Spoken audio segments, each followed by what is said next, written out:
E aí pessoal que curte o canal Maisledges, tudo bem com vocês? Hoje no quadro Tópicos Sintetizados a gente vai estar falando sobre o passo a passo do processo civil e na aula de hoje, aqui no vídeo de hoje, a gente vai estar falando sobre a petição inicial, vamos introduzir a petição inicial. Serão 3 vídeos falando sobre a petição inicial, é um assunto interessante, a gente vai abordar todas as especificidades e óbvio vamos discutir uma por uma. Então vamos lá. A inicial ela começa com o princípio da inércia. Então todo mundo sabe, quando a gente estuda nas aulas de teoria geral do processo, que o judiciário ele é inerte. A gente precisa provocar ele para que ele venha a agir. Então a petição inicial é essa provocação inicial, é a provocação do judiciário, para que ele venha a intervir nos casos dos particulares e para que ele venha solucionar os problemas a que eles são apresentados. Então a petição inicial é isso, ela é muito próxima ao princípio da inércia porque ela provoca o judiciário para que ele venha a atuar. A petição inicial ela merece muita atenção na sua elaboração, porque todas as situações que a gente vê na petição inicial, elas vão ser usadas durante o processo e também em fase recursal. Então é muito importante analisar todos os detalhes, todas as informações importantes na hora de elaborar a petição inicial, porque se alguma coisa ficar fora da petição inicial, ela não vai poder ser discutida em juízo. Então, é muito importante quando for fazer a petição inicial, quando for criá-la, ter muita certeza quando terminar, verificar todas as informações que são importantes para que nada venha ficar pendente. A petição inicial ela deve ser objetiva e ela não pode ser prolixa. Então a gente não pode ficar lá enrolando, falando coisas, enchendo de termos e de nomes bonitos que não vão ter nenhuma efetiva prática. O que acontece? Às vezes muitas pessoas acham que falar difícil é o que vai realmente trazer a solução do litígio, falar difícil é uma coisa que vai resolver o processo, mas não.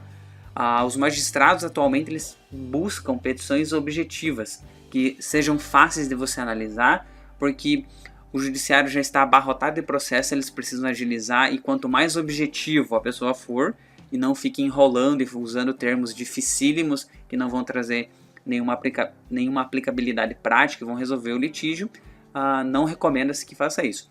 Óbvio que se em alguns casos seja necessária a utilização de um termo em latim ou uma linguagem mais rebuscada, um termo mais específico, é óbvio que deve ser utilizado, mas não apenas a maneira de ficar enrolando e dizendo coisas difíceis sem fundamentação nenhuma. Os requisitos da petição inicial eles estão previstos no artigo 319 do CPC. E é o que a gente agora vai abordar na próxima parte aqui desse vídeo. Vamos lá então. A petição inicial ela indicará o juízo a que é dirigida. Então, essa parte aqui que a gente tem no artigo 319, no inciso 1, é toda aquela parte. Excelentíssimo senhor doutor de juiz de direito, da vara, tal. Aí a gente vai ter que saber para quem a gente vai direcionar esse processo. Se é para uma vara de família, se é para uma vara civil, se é para um juizado especial, se é para fazenda pública, independente. Aí a gente vai ter que qualificar qual será o lugar que a gente vai direcionar a nossa petição inicial. Ok? Então, essa é a primeira parte. Depois temos os nomes, os prenomes, então aquela parte da qualificação. É a parte da qualificação do autor e do réu. Então, nesse caso aqui a gente vai ter lá o nome, o estado civil, qual é a profissão, o número do CPF, do RG, do e-mail agora que é importante ter, que o código trouxe uma inovação, o endereço da pessoa. A gente vai colocar também o nome da ação e depois a gente qualifica o réu com as mesmas informações que a gente vai usar para qualificar o autor. Depois temos aqui o inciso 3º, que é o fato e os fundamentos jurídicos do pedido. Então nesse caso aqui a gente vai apresentar assim a história real que aconteceu e aproximando essa história real com os fundamentos jurídicos do pedido, que é com o que a lei prevê. Então vamos supor lá que um acidente de trânsito aconteceu, a pessoa sofreu um dano. Então esse é o fato, ela sofreu um dano. Onde que eu vou encontrar o dano que aconteceu? Eu vou encontrar lá no artigo 186 do Código Civil. Então o fato é esse, aconteceu um acidente, a pessoa sofreu um dano e eu vou encontrar esse fundamento jurídico lá no Código Civil no artigo 186. Então eu vou aproximar o fato do que eu tenho na legislação. Então essa seria a minha causa de pedir. Okay? Então minha causa de pedir é o quê? Sofri um dano, quero a reparação porque a lei prevê que a partir do momento que eu sofrer um dano que não foi causado por mim, nesse caso, então, eu vou ter o direito ao ressarcimento desse dano. Então é isso que seria aqui o fato e os fundamentos jurídicos do pedido. Depois temos o pedido com as suas especificações. Então nesse caso aqui a gente vai realmente fazer o pedido específico. Quanto a gente quer, o que a gente quer, dessa forma, certa e determinada. Na maioria das vezes essa é a regra. É óbvio que existem casos em que a gente não tem como especificar desde o começo do processo qual que é o valor. Mas na maioria das vezes o pedido deve ser certo e determinado. Então vamos supor lá, a pessoa estava dirigindo, alguém bateu no meu carro. Então nesse caso, o meu pedido vai ser lá que eu quero o valor X para que seja consertado o meu carro. E aí o meu pedido vai ter que ser certo e determinado. Quero 20 mil reais para consertar os danos que sofri. Se, por exemplo, vamos lá, estou dirigindo e alguém me atropela. E aí eu tenho que ir para o hospital, a pessoa não quer pagar os procedimentos cirúrgicos e tal. Eu vou entrar com uma ação também, só que aí meu pedido vai ser indeterminado, porque no momento que eu estou entrando com a ação, eu não tenho como determinar qual será o meu gasto final no hospital, com tratamento, transporte, cirurgias, etc. Então, na maioria das vezes, quando eu já tenho uma coisa que ela pode ser certa e determinada, a legislação obriga que seja dessa maneira. Caso eu não tenha como de imediato dimensionar qual vai ser o valor, qual é o pedido que eu vou ter, eu posso ter realmente um pedido indeterminado, ok? Mas é a exceção. Ainda assim temos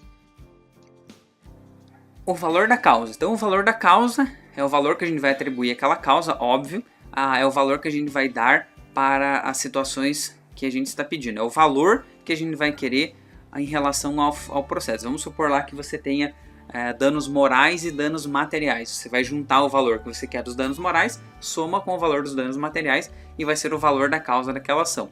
E aí a gente vai encontrar também dentro do próprio Código Civil algumas informações como que a gente vai calcular o valor da causa. Então é uma coisa importante, é um requisito importantíssimo a constar na petição inicial, que se ele não constar na petição inicial, ela pode ser indeferida.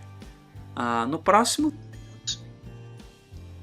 as provas com que o autor pretende demonstrar a verdade dos fatos alegados. Então, a gente vai ter que dizer na própria petição inicial quais são as provas que a gente vai produzir.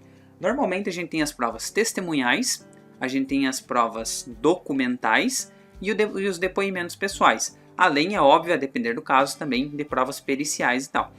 Nesse caso, então, a gente vai indicar quais são as provas que a gente vai querer produzir. Na maioria das vezes as pessoas colocam admite-se a produção de todas as provas em direito, requer-se a produção de todas as provas em direito admitido. São esses os nomes que as pessoas usam. Então usam mais ou menos termos gerais, algumas especificam, principalmente a prova documental, a prova testemunhal e assim por diante. Mas você pode usar um termo genérico para falar em relação às provas que você pretende produzir na petição inicial. E depois, opção do autor pela realização ou não da audiência de conciliação ou mediação. Então, dentro da própria petição inicial, a pessoa já vai lá indicar realmente o que ela já vai indicar realmente se ela quer fazer a petição, se ela quer ter audiência de conciliação ou de mediação, ou se ela vai optar pela não realização. Okay? Dentro, esses são os requisitos lá da petição inicial que o próprio autor vai se manifestar. Okay? Se ele não se manifestar, entende-se que ele quer realmente que tenha audiência de conciliação. É um entendimento que a doutrina dá para esse inciso aqui. Beleza.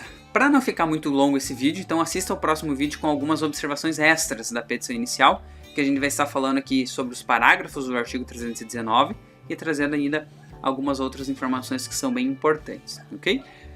Já deixa o seu curtir nesse vídeo, inscreve-se no nosso canal e aguarda o próximo aí. Valeu, galera. Até mais.